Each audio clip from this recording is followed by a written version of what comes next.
was this full-on ordeal. Like, I knew it was serious when they were like, alright, we're gonna go into the interrogation rooms and like do like all these interviews and shit. I was like, fucking hell. And that was when they kind of like broke it down, like, yeah, this is like a large commercial amount of a class A substance. And I was like, damn, like, that's, yeah, the same as being caught with a couple ounces of meth. So I knew like, oh fuck, like there's potential I could be going to jail here. Like, but it was when, see, like, I was just thinking like, oh well, come on, like put me in at least a proper jail cell, you know, because when I was at Nimbin, like I was just in this freezing cold concrete fucking cell, no mattress, no nothing. And then at about 11 o'clock at night, they were like, and by the way, I had a singlet on too. I was freezing this whole time. I'm fucking freezing. They're like, all right, we're going to take you to Lismore Courthouse. You'll be able to go court in the morning and you might be able to get bail. So I'm like, oh, yeah, sweet. That's a bonus. I'll be able to get out in the morning. And then anyway, they bring up the paddy wagon, chuck me in the back of the paddy wagon. And if anyone knows, like, what the roads are like from Nimbin to Lismore, or even just anywhere out of Nimbin, like, the roads there are, like, absolutely nuts. Potholes everywhere, fucking corners everywhere, crazy, yeah, crazy roads that everyone Did they speeds put you on. in like this? In the back Nah, like I that? had no cuffs on in the back, and thank God I didn't, because I reckon if I did have cuffs on, I would have been dead. Because honest to God, like they just chucked me in the back, shut the door, and then just fucking boosted it probably like 110, 120 the whole way to Lismore, and it's a 45-minute drive. On on a snake fucking road with potholes every minute, and they did not slow down one bit. So I was in the back, like all fours, like I kid you not, man. I'm like this, fucking like trying to hold on, and I'm just getting thrown around like a fucking piece of meat in the back of the paddy wagon. I end up like trying to like yell at them as well, like bro, like slow the fuck down, because I'm like gonna die in the back here. Anyway, we finally get to the cop shop in Lismore at the courthouse, and they have to go through all of those proceeds again. It's crack up because finally I get processed, and it's probably like fucking 1 o'clock in the morning by this point. And then they go and chuck me in the cell, and there's like an Asian guy and a like Aussie guy. And then straight away I could tell both of them were like a little bit like standoff, and like didn't say much, like just said hi, and then kind of just went to sleep. But I remember that night going to sleep, all I could think was like, I cannot believe I'm in fucking jail. Like, what did I do to get myself here? And then morning comes around, and they were like, oh yeah, shower time, we go to court. And I was like, yeah, yeah, sweet. Here I am thinking like, oh yep, because they said, oh yep, your missus and that's already here, the lawyer's here, he's got your passport, you should be all good to get bail. So I'm like, yes, sweet, it's Friday afternoon, should be all good, be out, get to go home, go into the courthouse. Straight away the judge just looks at my thing and then just says denied, go back to jail. I was like, no way. Yeah, and they had said to me too, like Literally. And then like the lawyer looks at me and he goes, oh yeah, well there's not another, it's a public holiday on Monday. on Monday, so the next hearing's not till Tuesday, so this is Friday at this point. So I'm like, no way, I'm here for at least another 4 days. Worst comes to worst, like I'll be going straight to jail after this. I kind of knew like, nah, surely they'll have to let And me I out, didn't you even know? get to see you at that time either. Nah. When they And that was denied it. like, this is when my mind started playing games too, because as soon as they took me back to that jail cell, like I knew like, well, I'm here for at least 4 days. Like, that's where my mind started going a bit nuts. I'm in this jail cell, and all I could think was like, I'm pretty sane, like, but this place makes me a little bit insane, you know? Like there's people screaming, there's a whole cell of like abos just down, and they were like going off constantly. The guys in my cell were pretty all good. I had like a young teacher, he was a high school teacher, and he was a cocaine dealer in Coffs Harbour. Oh, but yeah, so this is where it all started for me. This is where it all started, in this fucking jail cell. So I'm in here. That must have been the second day I'm in there. At this time too, I'm vegan, so I ain't even eating all of the shitty food. I'm pretty healthy at this point, and yeah, like they would bring me all of this shitty food, and I wasn't really eating it. I'd been saving, like I'd only really been eating the fruit and stuff that they had been giving me, and then I had collected these bags of like cornflakes every morning. They'd give you 2 bags of cornflakes, and I don't know what they were expecting me to eat it with, but Did you not get milk? no, they don't give you milk, sugar, nothing. So what am I gonna eat? Just cornflakes like chips. So they all of us didn't eat our cornflakes. They ended up just getting piled up in the corner of the cell, like these bags of cornflakes. But I remember going to sleep that second night, like saying to myself, like, well, I don't know what the fuck it is that I'm meant to be doing with my life, but obviously it's not this. I feel like God or whoever was in charge had given me enough signs to show me that, yeah, selling drugs or growing drugs and yeah, selling mushrooms wasn't something that I could do or be proud of, you know. So I knew that whatever was happening, it wasn't this. So I was kind of like semi-praying, you know, like praying to God, like what it is, like please just show me like what it is that I'm meant to be doing, you know, like what is it that I'm good at, like what is it that you want me to like dedicate my life to, you know, like because this is the point that I was at in my life, you know. It was like I just wanted some type of purpose, you know, like something to work on, something that I could just gradually get better at, and something that could hopefully like be a career or a life path or whatever it is, you know. All I was doing was praying for fucking something. But yeah, I went to bed that night with those thoughts in my mind, and the next morning when I woke up, so this is the third day in the cell now. Obviously, I'm starting to get bored. I know I still got a few more days to go. I'm starting to like get to know my cellmates and that pretty well, you know, like we're getting pretty comfortable with each other now. Like we only got one TV channel to watch and there's not much else going on. You're just looking at walls, bro. So I remember like looking at all these bags of cornflakes and I opened one bag up, like nibbled on a couple and I was like, nah, this fucking yuck. And then I remember I like made a circle on the floor with the cornflakes and I was like, oh yeah, sweet, I'll make like a bit of a pattern or something with the cornflakes. And then I made like this like mandala like pattern, I guess, with the cornflakes. I was like, oh yeah, it looks pretty cool. So I ended up like adding a little bit more, and then I added like a few like moko designs around it. And then my palangi mate and my cellmate, the cocaine dealer, he like looks at me and he goes, oh bro, you an artist, bro? Like that's pretty cool. And I was like, fuck, that was my first light bulb moment. I just went to sleep last night praying what it is that I'm meant to be doing, and the first thing that that guy said was, are you an artist? And that just like really resonated really deep with me because You'd kind of done art here and there. yeah, like art has always been a part of my life, whether I wanted to actually admit it or not. Like I've always been that guy in my class that was really good at art. Even you know, all of my school friends will be able to vouch for that. I was always that one that was, yeah, I guess pretty talented at art. And all types of art, whatever art that I just had a jam at, I'd become pretty good at it, you know, like. But throughout schooling, it was always graffiti, and then once I got to high school, it was moko. You know, like moko was the art that I was super intrigued by, and always liked drawing. So yeah, I was drawing this, well, creating this picture on the floor in my prison cell with cornflakes, and then I ended up getting to the point where I covered the whole entire prison cell floor and like all these different patterns and designs out of these cornflakes, and to the point where you couldn't even walk on our floor. You had to like hop from like all in the negative spaces to like move around. And my cellmate was like, fuck bro, like you're a bit of an artist, eh? Like this is fucking really good. Like he was blown away, which was like, I guess kind of like boosting me a bit, because I was never a confident artist, you know. I knew I was all good, but I was never really confident in my work and what I was capable of. But it was pretty cool to be locked up in this jail cell and I've got cunts telling me like, bro, you're mean, like this is mean art. That was the first light bulb moment where I was like, shit, maybe I am an artist, like maybe that's something that I could do. And then anyway, that night, that afternoon, the prison officer was walking past and he goes, hey, what's all this shit on the ground? And then he was just like, fuck, usually I'd tell you to clean all of this up, but it looks pretty cool, like, are you an artist? And I was like, nah, no way. I was like, alright, that's twice in one day, like someone's asked me, like, are you an artist? And I was just like, okay, like if that's not a sign, then I don't know what is, you know. It can't get very much clearer than that. Like maybe it's art that I'm meant to be focusing on, you know. So I was like, okay, I'd kind of like said to myself in my mind, like, when I get out of here, maybe that's something that I'll focus on, you know. I'll practice my drawing. And at this point too, I had already built a relationship with the bro too, just outside of moko, what had nothing to do with moko, you know. Like we had built a relationship with too. So he was the first person that popped up in my mind, like, fuck, like, if I wanted to do moko, like, maybe I could ask the bro too, like, he'd be like, surely he'd help me, like, even if he's, like, not gonna give me an apprenticeship or anything like that. I thought at least he would know, like, where to go, or where to start, or how I could get started. So it was like, okay, like, I've even got, like, someone that I can ask for help, which is cool, you know?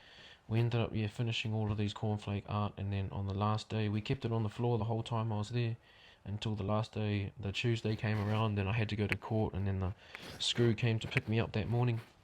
He's like, alright, clean up your cornflakes and shit, flush them down the toilet, and then get ready for your shower, and then we're going to go up to the courthouse. I was like, yeah, sweet.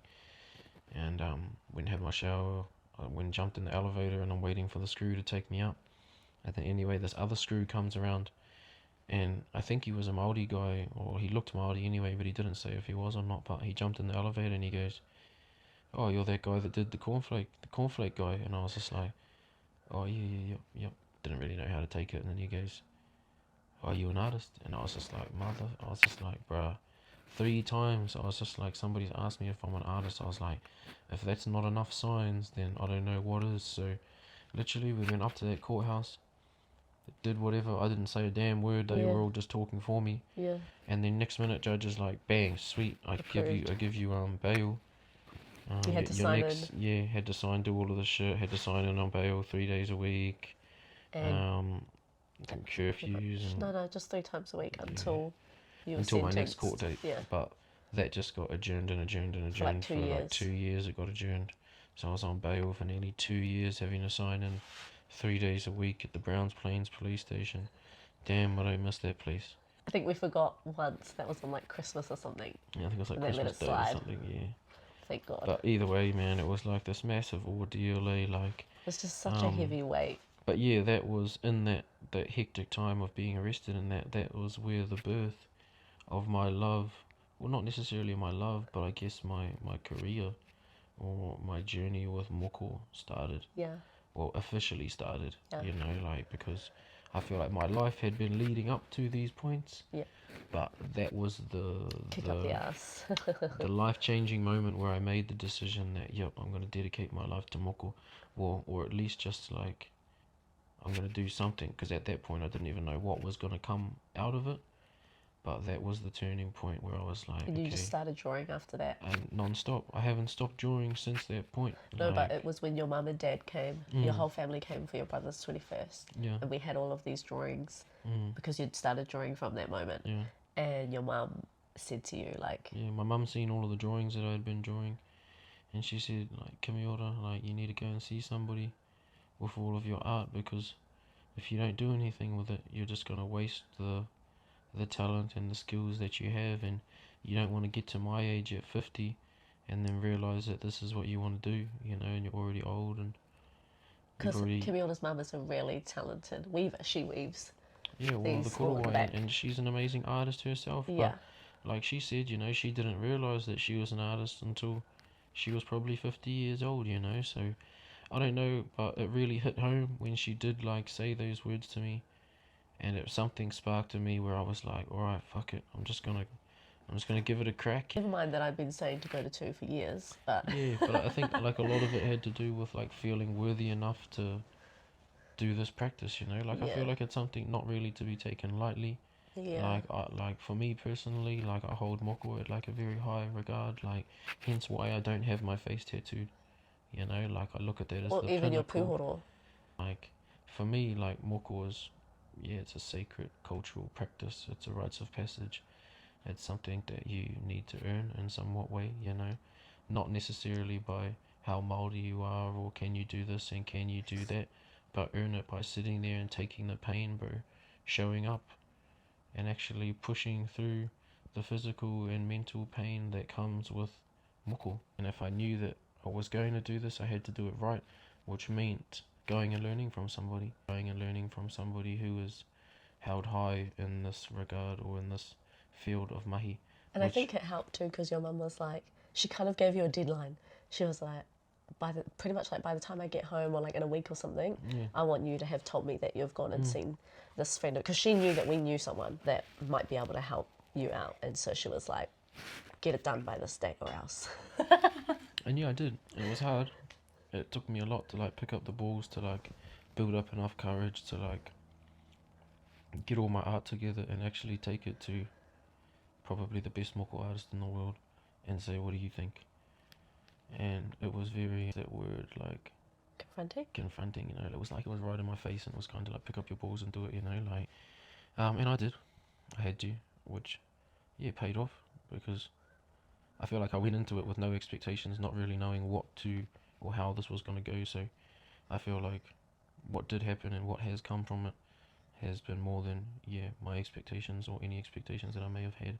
They've been exceeded, and I'm forever grateful for the Bro 2 and Ify for, yeah, allowing me the space and time to learn. But more than anything, just to be like a solid, like, stable pillar in my life to always like come back to and just ask for guidance, because yeah, they've helped me in so many ways, not just with moko but just life in general. So yeah, super grateful for them. Super grateful for them always being super understanding with not just me but everyone, like they play a No huge judgment, role. eh? They play a huge role for, I feel like, a lot of Māori here on the Gold Coast and in Australia and in New Zealand. And yeah, for the people that don't know them, they're moving home, so it's pretty sad for us, like Very sad. sad but also exciting. Yeah, Um, for the greater good. But yeah, so that's how like my whole journey with moko started, was through all Almost of going to those jail. mini ordeals. And yeah, like now I look at it and I'm super grateful, and I wouldn't change any of it, because as scary as those times were, they were super, like they made me a lot more solid of a man, you know, like a lot more solid human, someone who can't really bend the knee very easily, or if at all. Yeah, super blessed, super grateful. Yeah, grateful for Steve for sticking through all of the crazy times when I was losing it. Didn't know what was going to happen. The unknown of possibly being sent away for 10 years. Because basically we had a legal aid lawyer, which is like the free lawyer, and the whole time, the whole 2 years that he was on bail, he was saying to us that he's probably going to go to jail. Like, it's more likely than not that he's going to go to jail. And like, and I so, get it as well, because yeah, all of the evidence was against me. Yeah, you know, well, this was like, the thing. They had a stack. They literally printed us off a copy. it was a fucking It was like novel. this thick of all of the Texas photos, Evidence, everything that he photos. had, that they had against him from his phone and from his Facebook and all of his social medias and stuff. As I said, he'd never deleted a messenger, so pretty shit drug dealer, to be honest. Wasn't meant to be, you know, wasn't meant to be. And the lawyer was like, look, they've got it all against you. The prosecutor's got he's got it in the bag. And at that time, thank God, in like Canada and America, they were just starting to legalize and use mushrooms medicinally over there. And so we would find these articles on Facebook, and I would just send them to him. Man, the amount of times that I rang this lawyer just like bawling my eyes out, like, he cannot go to jail. Like, he is the provider for our family, and without him, I'm fucked. So like, there's no way he can go to jail. And I would just send him these articles that I found on Facebook, and I'm like, read this. Like, how is it that he can go to jail? If over in the States, over in Canada, they're showing all of these amazing things that they're doing with mushrooms. Like, it's not a drug the same as meth, right? Because that's the point that I was trying to argue with them, is like, there's actually like medicinal values in this. Yeah, like, it's not the same as every other Class A drug that it's categorized into. And so he had been, I guess, taking on the articles, which I didn't really know if he was actually seriously doing or not, because he kept saying like, you're still going to go to jail. Or we had to try and move to New South Wales, which was impossible because he was working in Queensland, and we would only be able to move to like northern New South Wales, but the rent was really expensive. You couldn't get any work down there, and there was no real way for us to move to like Sydney or anything like that. So he was like, the only other option you have is moving to New South Wales so that he could get home detention, because he was like, if you have the option to get home detention, then they'll do that. He was like, if you don't have that option, they're going to just send you to jail because you can't get away with this, pretty much is how he was thinking of it. We ended up sending him all these things, and then finally when his court date came around, and like just heaps of like character references and things. Oh yeah, so another thing that we did was got character references, one from Tu, and he did a really good reference about how he'd started doing moko and how important that was for, you know, our culture. And yeah, it was just a really good reference. And we had references from our friends, and then I had a reference as well saying that him and I had been together for like over 10 years at that point, and never broken up, like never, you know, had any sort of dramas and things like that, and just how we had a life that we'd built, and I needed him to pretty much be with me because he was the worker. And so I'm the one providing this life. Yeah, even though we didn't even have any kids yet, I was like, we have 2 dogs. And so yeah, did all of these references, which really helped as well. And then on the day of sentencing, we had a friend come with us, and she actually brought her kids as well. Which we had some other friends that had gone through court, totally unrelated and different to us, but they had said that sometimes having kids there can like make the judge, can make the judge feel like, oh, okay, they've got, you know, kids around them and things like that. So we had our friend come, who was really our only support during that time. Shout out to you, Logan. And yeah, she brought her kids in. He can probably still remember, to be honest, that time, our nephew. Yeah, it was good having them there and just showing that we had this like support network, right? So went in, and that day the lawyer was like, okay, there's still like a 70% chance that you're going to jail. And we were just like, I pretty much like looked at this lawyer and I was just like, mate, just shut up. And like, I don't want to hear it, bro. Like, I'm not going to fucking jail, and I don't need to hear like anything else apart from you're good to go home. You know, like, because there's no way I'm going to jail right now. And he kind of just looked at me dead in the face and was just like, you know, I like the attitude. I'm just giving you the facts. And I just did pretty much the same thing. Like, I don't really care. Just shut the fuck up. And we were dressed like in our number ones. Like, when we arrived there, they thought that we worked there. Yeah. And we were like, no, we're here for sentencing. But that's, anyone that knows, when you go to court, like, this is It's all a a game. white man's world, you know, like you need to play the game, you know, like, Court, and that's hello, what it is. tennis court. Exactly, it is a fucking game, you know, like, Yeah. and that judge you're going up against, he's the referee. He gets to call and make the decisions of your life, you know, like, And this was so. another thing. Our lawyer had said, oh my God, you know, you might have got away with it if we had this other judge, but now there's a new judge. Yeah. And he hasn't been, what was the word? He hadn't been lenient to anyone. He had been quite hard on everyone. So the lawyer was like, The lawyer was you have scared. even less The of a lawyer was chance. scared. He was riddled with fear. Yeah, riddled he with was. weakness. Yeah, he was.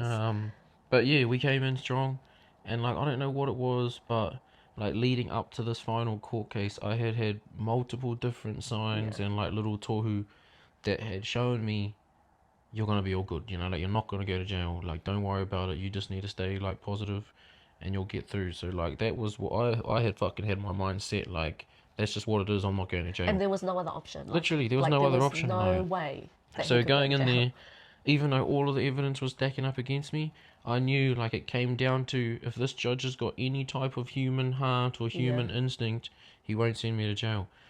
And that's what it came down to. So Which we is went questionable. we went into this fucking courtroom. It was the final case, and it went on for ages. Like it was a long court case, and the whole time I'm not allowed to say nothing. I'm just sitting there like And the listening to prosecutor's these like, guys argue. Like the prosecutor's trying to do me for everything under the sun. and which they made up a whole lot of shit that wasn't even true. Yeah, they made up a whole lot of shit which wasn't true, which is all good. I get it. That's their job. Like they're trying to prosecute me. Like that's what he gets paid for, is trying to get me to go to jail, which is fucked. But anyway, the judge ended up pretty much like turning around to the prosecutor, telling him to shut the fuck up because everything he said is wrong. And yeah, the judge he already pretty knew much a lot like, of what he'd said. Yeah, so he pretty much literally just told the prosecutor, I don't want to hear anything else from you for the rest of this court case.